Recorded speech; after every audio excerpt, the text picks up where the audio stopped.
Alright, good morning, good morning. Time check, it's 6:29 and today gagawa tayo ng isang guide papunta sa farm ko kung saan ang venue ng ating National Youth Camp ng Work for the World will be held on May 7, 8, and 9.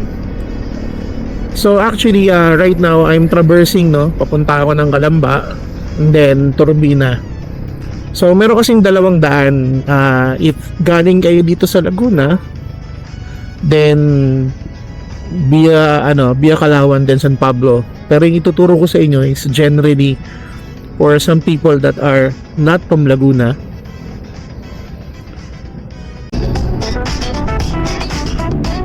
Alright guys, so paglampas natin ng bridge na to, it's already Turbina Highway. So, ito yun. So, kung galing kayo ng Manila, you should exit here. And this is Turbina Highway. Then from here, Turbina Highway, babagtas lang tayo hanggang kakaliwa tayo papuntang San Pablo. Doon sa may rotonda. Mamaya I'll show you the rotonda. In the meantime, let's ride!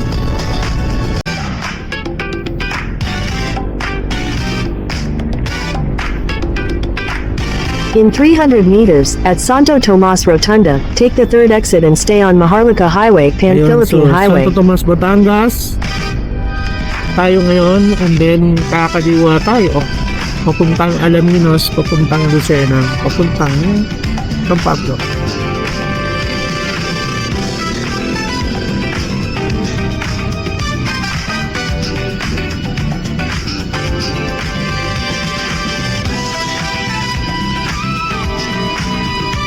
Exit the roundabout onto Maharlika Highway.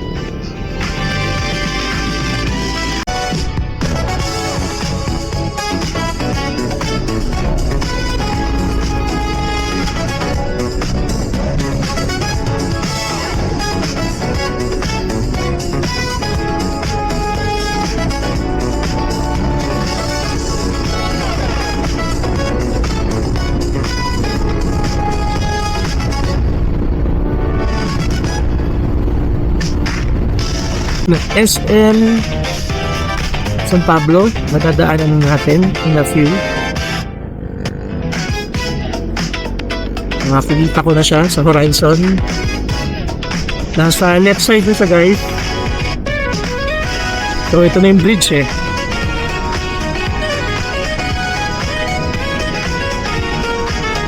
Ayan, SM San Pablo. So we're just minutes away from our destination.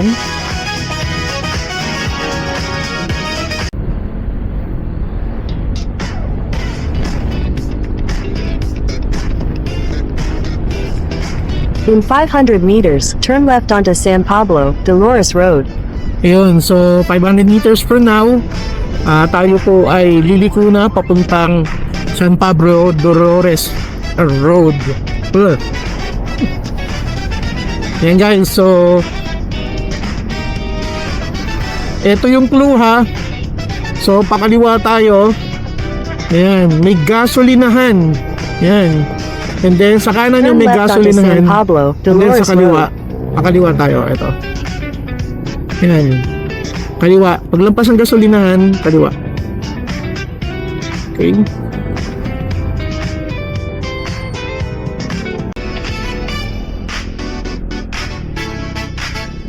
Yan guys, so pag nakita nyo na po itong Iglesia ni Cristo, kayo po ay papunta na yung road na papuntang Chaong. So ang gagawin natin is yan, magto-turn right lang tayo.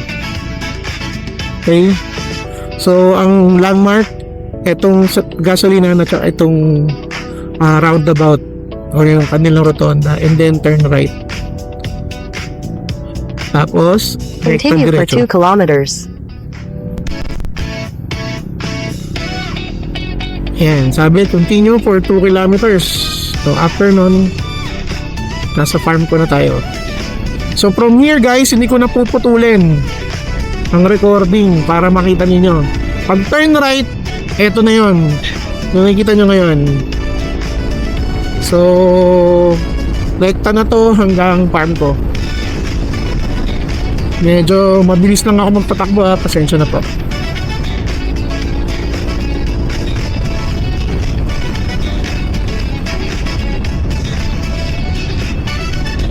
Tsaka guys, medyo semi-rough road to rough road yung dadaanan natin papasok ng farm ko. So, be aware, no? Off-road siya.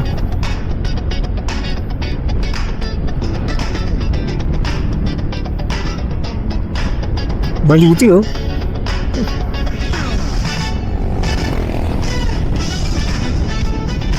Daming baliti rito, ah.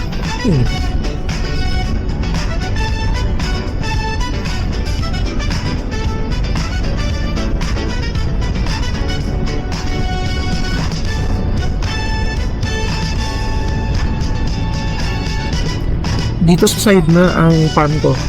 Sa left side ata. Yeah, left side. Kasi may dadaanan din tayong parang ano eh, mga ilog.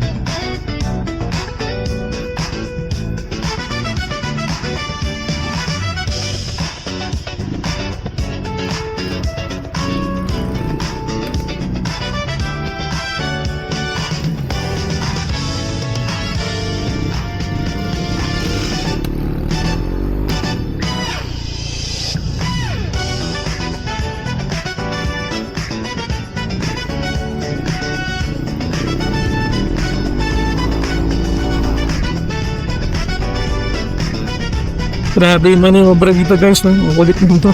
Sige.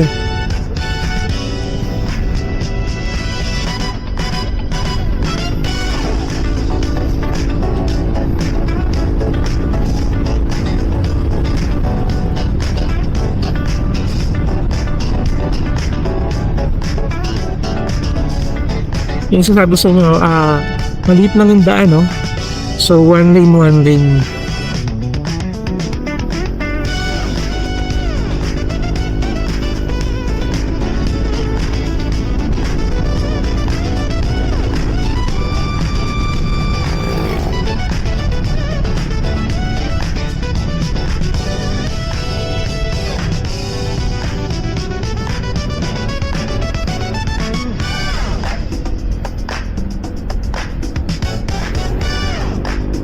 In 300 meters, turn left.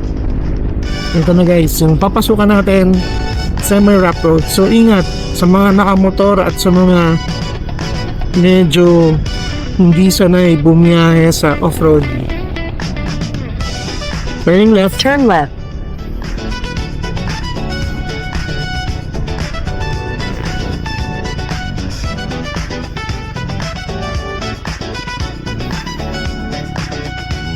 Ito na guys. 200 meters, turn right.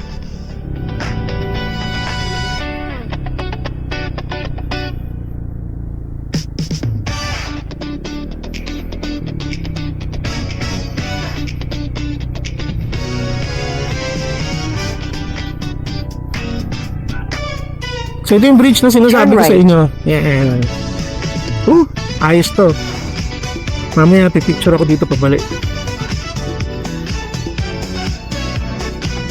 Okay, so turn right. Pero ingat kayo dito. Ito Ayan malalim yan men. Sumusayad In yung mga kotse 400 dito. meters, turn left. So ito na yung rough road.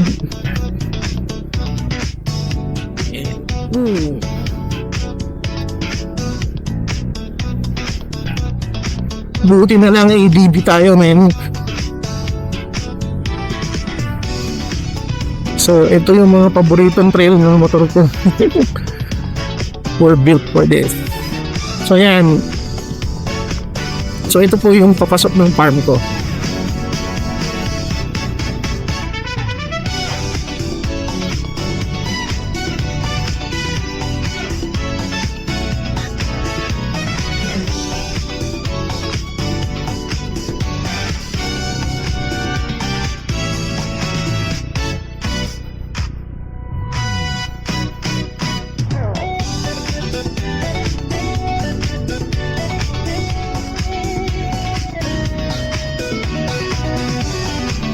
Turn left.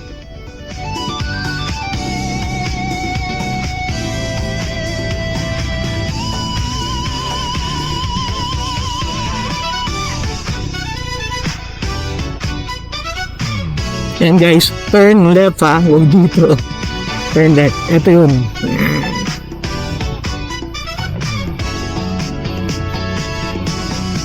Continue for 1.5 kilometers. So, tignan nyo ha, 1.5 kilometers.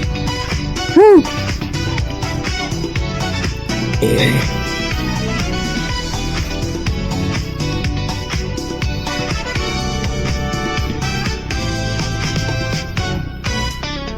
Woo! Yan, sementado na uli. Ah.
In 300 meters, continue straight.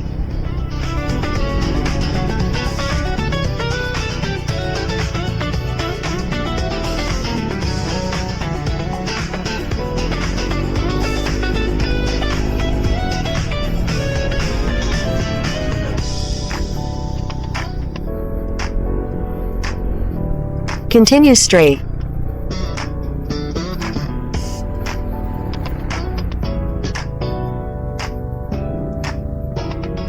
Yan, eto yun guys. Diba? Yan, going to farm ko. Yan, another rock road. In 300 meters, your destination will be on the left.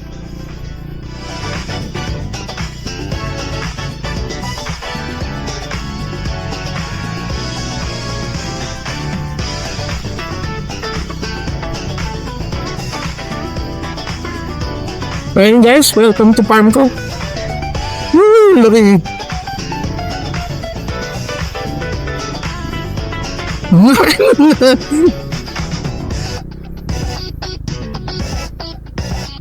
Nice. Nagkaling yun. Dito? Yan. So, if you're on ADB, you're built for this track. Ayan. Sa mga naka-NMAX, so sana ingat kayo. So, yun yung gate ng farm ko. Ayan. So, destination complete. Your destination is on the left. Ayan. So, di na ako papasok guys. But this is farm ko. Ayan.